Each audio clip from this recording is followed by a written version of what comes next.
Pathanamthitta അതിരുങ്കലിൽ tipper lorry വീടിന്റെ കോമ്പൗണ്ടിലേക്ക് ഇടിച്ചു കയറിയ അപകടം. ഗേറ്റ്, മതിൽ, കാർ പോർച്ച് എന്നിവ തകർന്നു. സമീപത്തെ ക്രഷറിൽ നിന്നും ലോഡ് കയറ്റി വന്ന ടിപ്പർ ലോറി നിയന്ത്രണം വിട്ടിടിക്കുകയായിരുന്നു. ആർക്കും പരിക്കില്ല.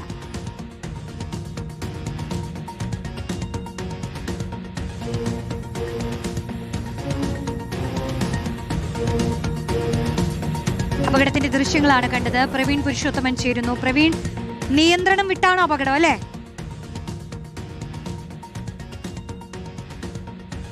റോഷ്നി, ഇന്ന് രാവിലെ 6:00 കൂടിയാണ് അപകടം സംഭവിച്ചത്. നമുക്ക് ആ CCTV ദൃശ്യത്തിൽ കാണാം.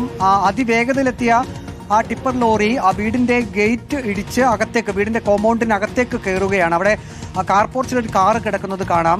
രാവിലെ 6:30 സമയമായതുകൊണ്ട് ആ വീട്ടുമുറ്റത്ത് ആരുമില്ലായിരുന്നു, റോഡിന്റെ ആ ഭാഗത്തും ആരുമില്ലായിരുന്നു. അതുകൊണ്ട് ഒരു വലിയ അപകടം ഒഴിവായി. പക്ഷേ ആ വീടിന്റെ ഉടമസ്ഥന് വലിയ നാശനഷ്ടങ്ങളാണ് ഉണ്ടായത്. ഒന്ന് ആ ഗേറ്റ് ഇടിച്ച് തകർത്തു, മറ്റൊന്ന് ആ കാർ പോർച്ചിനും കേടുപാടുകൾ സംഭവിച്ചിട്ടുണ്ട്. ഏതായാലും കാറിന് വലിയ കേടുപാടുകൾ സംഭവിച്ചിട്ടില്ല. പക്ഷേ കാറിന്റെ മുകളിൽ ഉണ്ടായിരുന്ന ഷീറ്റ് അത് താഴേക്ക് പതിച്ചിട്ടുണ്ട്. ഈ ടിപ്പർ ലോറി നിയന്ത്രണം വിട്ട് ആ മതിലും ഇടിച്ച് ഒരു തിട്ടയിലിടിച്ച് നിൽക്കുകയായിരുന്നു. അല്പം കൂടി ആ ടിപ്പർ ലോറി മുന്നോട്ട് പോവുകയായിരുന്നെങ്കിൽ വലിയ കുഴിയിലേക്ക് പതിക്കുമായിരുന്നു. ഏതായാലും ഒരു വലിയ അപകടമാണ് ഒഴിവായത്. റോഷ്നി. ശരി, പ്രവീൺ പുരുഷോത്തമനാണ് പത്തനംതിട്ടയിൽ നിന്നും വിവരങ്ങൾ നൽകി.